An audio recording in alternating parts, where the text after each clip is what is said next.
રૂપિયા 22 વાહ ભાઈ વાહ 22 માં લક્ષી 12 13 હાલો દાદા બે ગાડી 14 સારું છે સારું આ જોઈ લો 15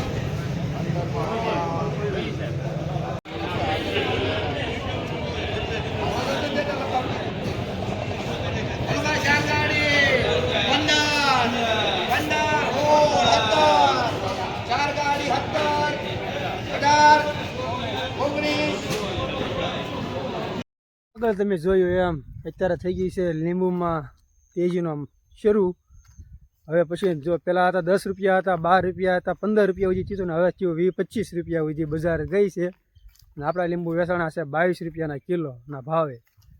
તો આપણે 7 ગાડી લીંબુ હતા, તો આપણે લઈને ગયા હતા હેડ માર્કેટિંગ યાર્ડમાં. ને ભાવ હવે પહેલાં આપણે કીધું હતું થોડા દિવસમાં ભાવ સુધારો થાય, એટલે તો આપણને ખેતીવાડીમાં ખબર પડવા મળી છે કે ક્યારે ભાવ સુધારો થાય યાર. તો સુધારો થઈ ગયો છે બજારમાં, તેજી આવી ગઈ છે. હવે આવી રીતે હવે અત્યારે ભાવ વધ્યા એટલે હવે ઘટે નહીં. હવે 20-25 રૂપિયા 30, 35, 40, 45, 50. ગયા વખતે 100 રૂપિયા સુધી વહી ગયા હતા, 100-120 રૂપિયા સુધી. તો આ વખતે એવું લાગે છે કે 120 રૂપિયા કરતાં પણ વધારે ભાવ રહેશે, કારણ કે આ વખતે બધાને લીંબુ ઓછા છે. એ કંઈ સિઝન આ વખતે કોઈને એટલો બધો ફાલ બેઠો ના, એટલે આ વખતે 150 રૂપિયા સુધી લીંબુની બજાર જવાની શક્યતા છે માર્કેટમાં. એટલે હોલસેલમાં રિટેલમાં તો ભાવ વધારે રહેશે. તો અત્યારે આપણે છીએ આપણી વાડીમાં, આપણા કાકાના ઘઉં છે. આપણે આમ આટો મારવા નીકળ્યા હતા. તો જો આ છે રોપ છે, અને આ રોપ છે જે આપણે ડુંગળી કરવી છે. ડુંગળી પહેલાં કળી કરવી છે, કળીની પહેલાં જે રોપ કળી માટે તૈયાર થાય છે એ આ રોપ છે. જો એટલા કર્યો છે. જે ડુંગળી કરતાં ક્યારે પહેલાં આપણે કળી કરવી છે, કળી માટેનું અત્યારે જેનું સોપાણ છે, કેમ કે બી વાવી દીધું છે. એટલે આ ઉનાળો આવશે એટલે આ રોપ થઈ જશે તૈયાર, કળી થઈ જશે એમ. અને પછી આપણે મેળે નાખવાય નહીં, જ્યારે સિઝન આવે ડુંગળીની ત્યારે પછી ડુંગળીની સોંપાશે. એટલે જો અત્યાર દિવસથી ડુંગળીની તૈયારી કરતા હોય છતાં પણ ભાવ ન હોય, અત્યારે 100 રૂપિયા ભાવ છે ડુંગળીના. અને મહેનત જોવો આપણી, અત્યાર દિવસથી આપણે કળીની મહેનત કરીએ છીએ, તો સિઝન આવે ત્યારે ડુંગળી કરીએ એની માટે. તો આવું છે આ ખેતીવાડીમાં. અને આ પાછળ જોવો છો આપણે ઘઉં. જઈએ આપણે ઘર બાજુ. હવે અત્યારે ટાઢો પર હોય એટલે વાડીમાં આટો મારવાની મજા આવે. આવી મજા ક્યાંય ન આવે, આપણને તો હંમેશા મજા જ આવે વાડીએ. આવું છે અત્યારે. જો આપણે પહેલાં પણ કહીએ એમ કે ભાઈ શાંતિવાળું વાતાવરણ હોય, જો કાંઈ અવાજ નહીં કાંઈ નહીં.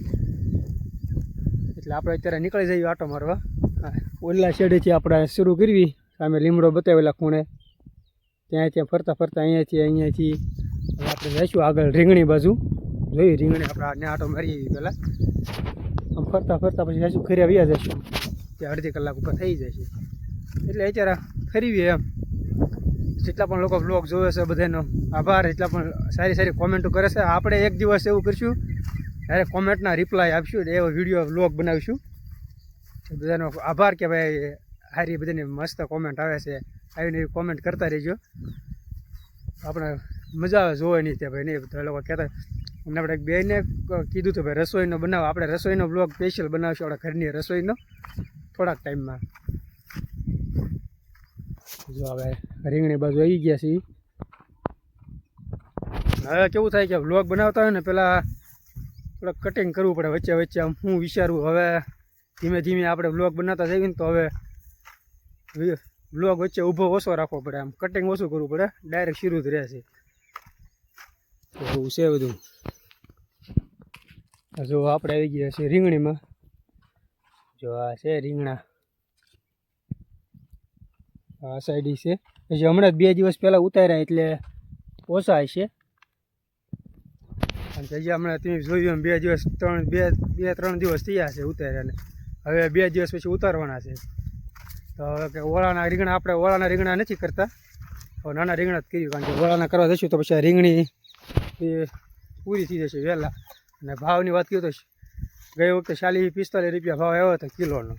જોયું આ વખતે બજાર શું આવે છે આપણે આગળ બ્લોગમાં કહીશું. ઉતાર્યું ત્યારે. તો આપણે આવીએ ઠેઠ આ ખૂણે. અહીંયા છે આગળ નેરું છે, અહીંયા કૂવો છે, અહીંયા સુધી છે. હવે તાર ફેન્સિંગ દેખાય ત્યાં સુધી.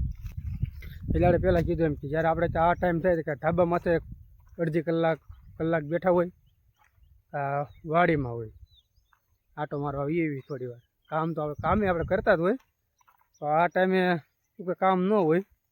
અને આમથી અત્યારે કામ કાંઈ એવું કાંઈ ખાસ છે નહીં એટલું બધું.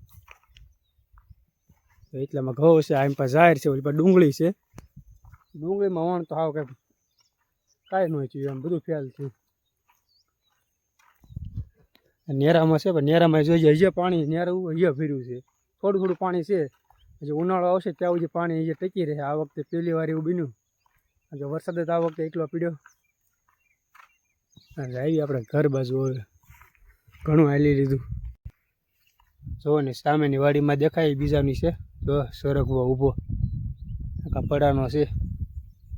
આપણે પણ કર્યો હતો પહેલાં કીધું હતું. છેલ્લા પડામાં હતો પણ વરસાદ આવ્યો બધું પડું આખું ભરાઈ ગયું. કારણ કે ઢાળમાં હતું, નેરાની બાજુમાં હતું. નેરાનું પાણી વાડીમાં આવી ગયું, એ બધું બળી ગયું. પછી એમાં ઝાર કરી નાખી છે.